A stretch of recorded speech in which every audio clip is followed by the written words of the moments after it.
La Revolución de Bell, por el venerable maestro Samael Aun Weor.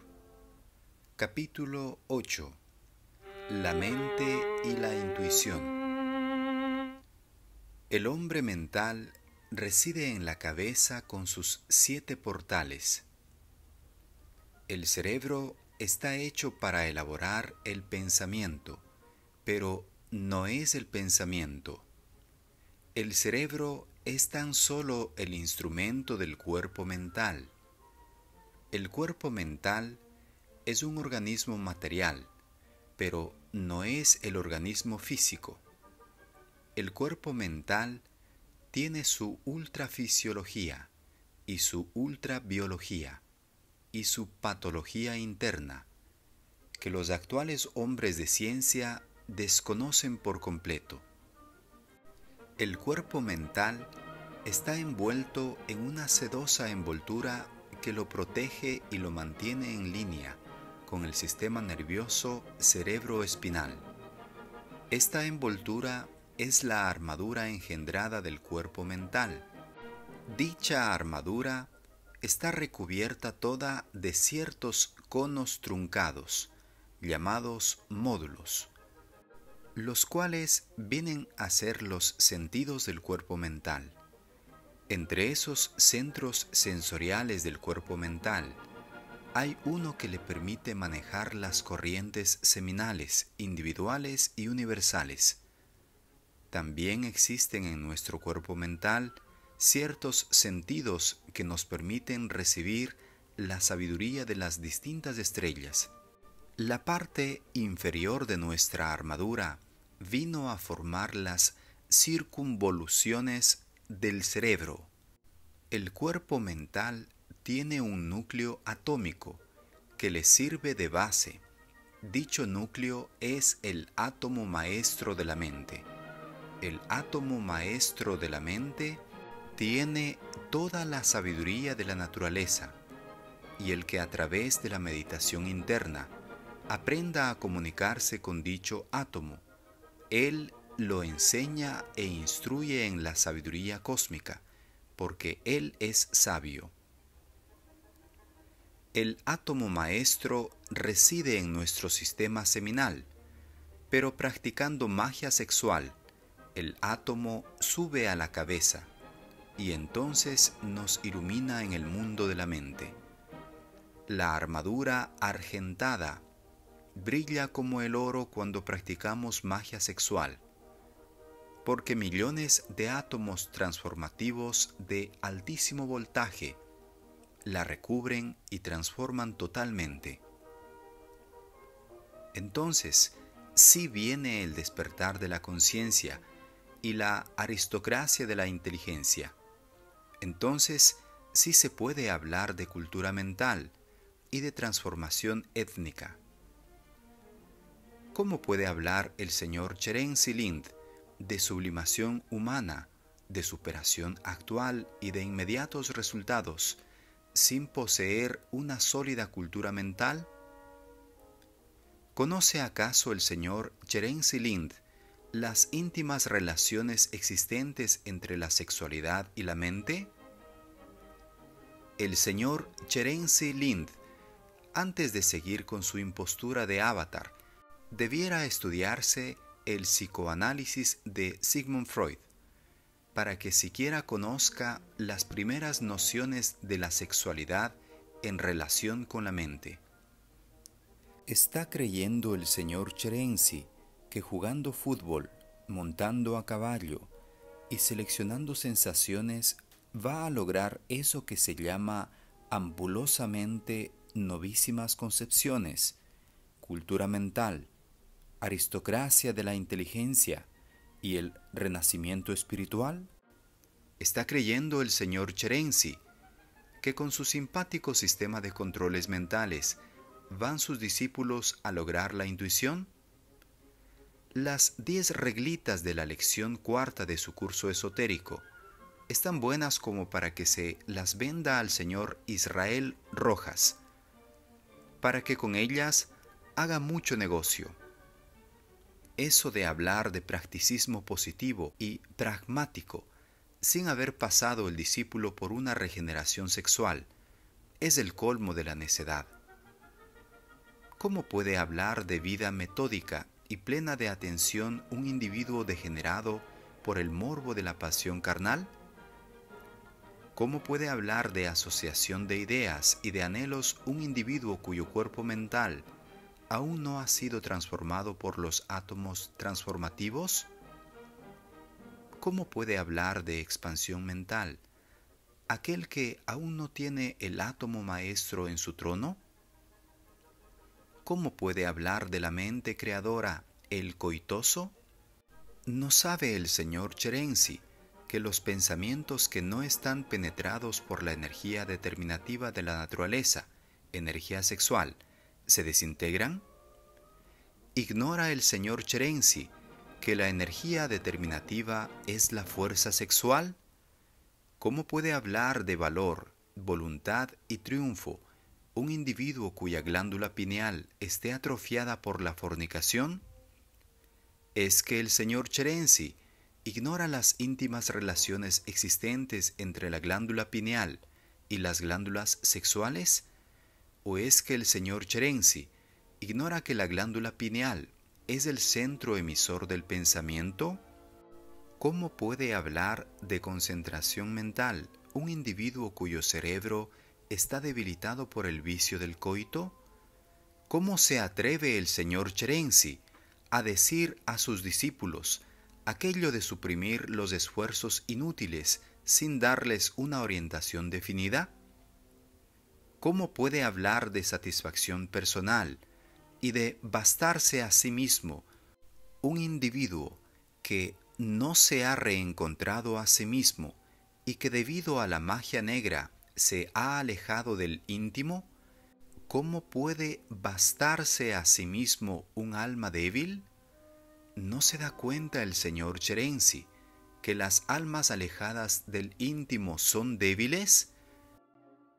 El señor Cherenzi no es más que un arribista, un paranoico, un parvenus, un megalómano autoconsagrado de Avatar, un falso profeta. La mente se divide entre mente concreta y mente abstracta.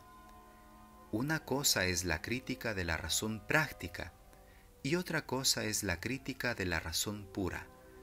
Los conceptos de contenido de la crítica de la razón práctica se fundamentan en las experiencias de las percepciones sensoriales externas y los conceptos de contenido de la crítica de la razón pura se alimentan de las ideas a priori y de los intuitos. Cherenzi ignora totalmente la filosofía de don Immanuel Kant, el gran filósofo de Königsberg. Cherenzi, con su sistema de controles y de selección de sensaciones, solo busca esclavizar a sus discípulos de la crítica de la razón práctica, de la mente inferior y de la mente concreta. Todo eso es pura y legítima magia negra. Con ello, solo se consigue convertir al discípulo en un esclavo de las sensaciones externas y en un mago negro. ¿Qué sabe Cherenzi de la crítica de la razón pura? ¿Qué sabe Cherenzi sobre el Brahma Vidya y sobre los íntimos? ¿Acaso conoce Cherenzi las íntimas relaciones físico-somáticas del Brahma Vidya? ¿Acaso Cherenzi es un samyasin del pensamiento? ¿Acaso Cherenzi es un damiorfla de la mente? ¿Acaso Cherenzi es un estudiante del Azuk, libro de sabidurías orientales? No, querido lector, Cherenzi no es más que un arribista, un paranoico, un megalómano autoconsagrado de Avatar y un falso profeta. El Brahma Vidya es la mente del íntimo. La mente del íntimo viene a ser el fruto o extracto de todas las experiencias adquiridas con el cuerpo mental. El Brahma Vidya viene a ser el cuerpo aureolado de la victoria, mencionado en el libro Dioses Atómicos. Una cosa es la mente como mente y otra cosa es la mente como instrumento. De las uniones momentáneas del Brahma Vidya con el cuerpo mental resultan las grandes iluminaciones cósmicas. El alma unida entonces con el íntimo se sume dentro de la grande alma del mundo, la superalma de Emerson, y percibe todas las maravillas macrocósmicas, pero para realizar estas maravillas es necesario haber abierto el ojo de Dhamma. Este ojo es la intuición. El que ya es intuitivo tiene un cuerpo mental especialmente constituido. El núcleo de una mente así es un círculo de color violáceo, resplandeciente. El libro Asuk llama a esta mente así organizada Dhamyorfla. Un Dhamyorfla no se doblega ante las potencias del mal, ni tampoco es esclavo de Maya, la ilusión. El que quiera estudiar el Asuk, libro de la sabiduría oriental, tiene que someterse primero a las grandes y terribles pruebas iniciáticas. Yo recibí ese libro de manos del auténtico maestro de la sabiduría Kauthumi, K.H., el simpático sistemita cherencista de vivir todo el día seleccionando sensaciones y aguijoneando la mente con controles y más controles, solo consigue esclavizar al discípulo a la mente animal y al no menos fatídico del intelecto. Todo ello es pura magia negra. Con esta clase de enseñanzas tenebrosas solo se consigue una separación total entre la mónada y la personalidad. Y esto es precisamente lo que busca el señor Cherensi, porque a él no le interesa la mónada. Él solo rinde culto al guardián del umbral, a la bestia interna. Cherensi, Paul y Agot, Marde y Arkinson no han sido más que grandes charlatanes, pietistas y paranoicos embaucadores que solo han conocido las actividades inferiores del entendimiento. ¿Cuál de ellos conoció la ultrafisiología y ultrabiología del cuerpo mental? La mayor parte de esos ampulosos psicólogos practicistas, con sus famosas inyecciones psicológicas, no saben sino de reacciones sensoriales y atavismos subconscientes. Pero, ¿cuál de ellos conoce la estructura del cuerpo mental de un brahmin? ¿Cuál de ellos conoce el uso y el manejo del tridente? Todos esos famosos psicólogos modernistas no son sino analfabetas en su ramo. Una cosa es la razón y otra cosa es la intuición. La razón solo se alimenta de percepciones sensoriales externas. Por medio de los sentidos percibe o recibe las impresiones y ella elabora las sensaciones. Por ende, es negativa y limitada. El razonativo cree llegar a la verdad a través del batallar de las antítesis que dividen la mente y que la incapacitan para comprender la verdad. El intuitivo solo sabe escuchar la voz del silencio, y en su mente serena se reflejan con esplendente belleza las verdades eternas de la vida. El razonativo convierte su mente en un campo de batalla lleno de prejuicios, miedo, apetencias, fanatismos, teoría, y sus conclusiones siempre le deben ser favorables. Un lago turbio no puede jamás reflejar el sol de la verdad. La mente del intuitivo fluye serena y silenciosa, lejos, muy lejos del negro batallar de las antítesis y de la tempestad de los exclusivismos. La mente del razonativo es como un barco que solo sabe cambiar de muelles, y desde esos muelles, que se llaman escuelas, teorías, religiones, partidos políticos, etc., acciona y reacciona con los preceptos ya establecidos. Una mente así es esclava de las energías estancadas de la vida. Por ende, tiene complicaciones y dolor.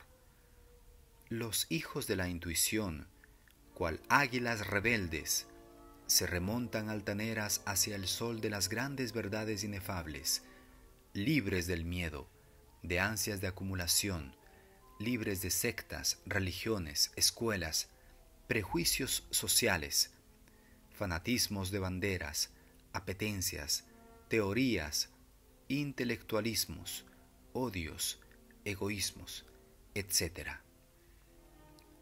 La mente del intuitivo fluye serena y silenciosa, deliciosamente como fuente cristalina de resplandeciente belleza entre el augusto tronar del pensamiento. El cuerpo mental del intuitivo es un vehículo maravilloso del íntimo. La mente del intuitivo solo actúa bajo la dirección del íntimo, y de ello resulta la recta acción, el recto pensar y el recto sentir.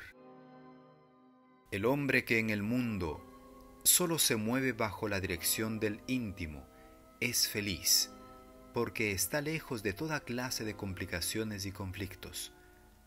Para llegar a las cimas inefables de la intuición, hay necesidad de vivir integralmente de acuerdo con las sabias enseñanzas que el divino Rabí de Galilea trajo a la tierra. Son las enseñanzas del Cristo las que nos conducen a las cimas inefables de la intuición. Lo interesante es movernos en el mundo físico exactamente de acuerdo con las sabias enseñanzas del Maestro. Lo interesante es hacer carne y sangre en nosotros las enseñanzas del Cristo. Cristo no vino a fundar religiones. Cristo vino a unirnos con el íntimo, nuestro Padre eterno. Todas las enseñanzas del Cristo tienen el gran ritmo musical del plano de las oleadas de vida, que es el mundo búdico o intuicional. El mantra Aum Mani Padme Hum, vocalizado 10 minutos diarios, desarrolla la intuición. Ese mantra se pronuncia así: Om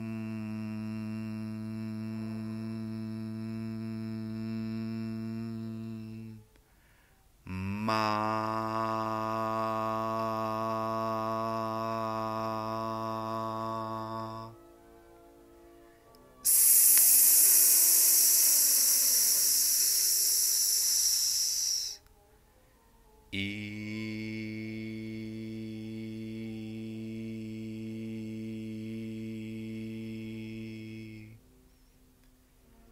Paz.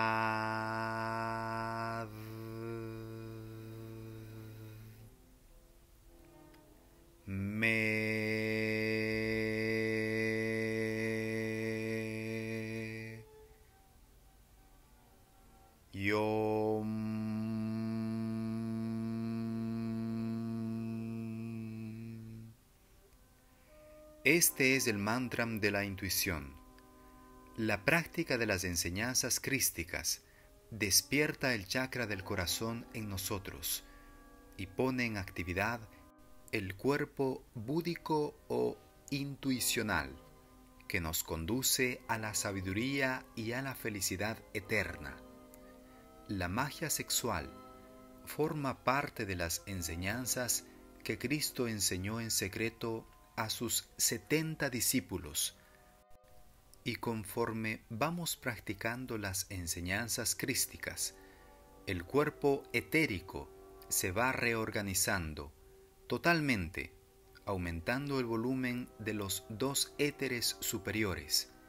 Cierto centro que se forma en la cabeza desciende al corazón y organiza este centro para la intuición. Al no desperdiciar nuestra fuerza crística, se forma una malla protectora alrededor del cuerpo etérico, y en esta forma queda este cuerpo protegido de las corrientes externas. El cuerpo físico también se hace más fino y fuerte, y hasta el rostro se transforma y embellece. Las enseñanzas del Logos solar operan sobre todos nuestros cuerpos internos y los convierten en finos instrumentos del íntimo. Lo importante es vivir esta enseñanza en la vida práctica. Los miembros de Amorc confunden tristemente la mente cósmica con la conciencia cósmica. Una cosa son las ondas de la mente y otra cosa son las ondas de la conciencia. La mente se nutre de la conciencia. La conciencia cósmica reúne las ondas afines de la mente. El tridente simboliza el juego de triple fuerza de los átomos transformativos de la mente. El cuerpo mental no es el yo. El cuerpo mental solo es un instrumento del yo, y pretende el señor Cherenzi esclavizar a sus discípulos de ese instrumento material. Es el colmo de la necedad. La mente del intuitivo es un cáliz inefable lleno de sabiduría. La mente del intuitivo es el cáliz del Santo Grial, repleto de la sangre del mártir del Gólgota. La mente del intuitivo es la copa sagrada del pleroma, es la copa sagrada del Shamadhi, es el licor de los dioses, es el soma que beben los señores de la mente, es licor del amor, es el licor búdico, es el vino de luz, ya transmutado en la retorta ígnea de la bella Helena, es la copa de los dioses inmortales. Helena, salve, salve dioses inmortales. Yo brindo por vosotros en este cáliz delicioso, y brindo por la Virgen de los 7 portales. Yo brindo por la Helena de rostro majestuoso, y a ella canto mis cantares, bajo los pórticos inmortales de su templo silencioso. Helena, llena mi copa con el vino de la intuición. Helena, escancia entre mi vaso tu ánfora de amor. Helena, consuela tú mi adolorido corazón. Quiero libar el licor de la sabiduría, aunque añada dolor, quiero embriagarme de luz y poesía y despertar en brazos de tu amor. Bella Helena, yo te amo. Tú eres el buril de la filosofía. Tú eres el fuego del arcano, tú eres el ánfora de la sabiduría y la ansiada prometida de los sabios, la púrpura y el oro de la antigua Ítaca los pongo a tus pies. Oh Helena, pongo a tus pies el lujo de Atreida. Oh núbil doncella, pongo a tus pies las naves griegas. Oh diosa serena, pongo a tus pies todas las antiguas ciudadelas. Oh bella Helena, Helena, llena mi copa con el vino de la intuición, escancia entre mi vaso tu ánfora de amor. Fin del capítulo 8.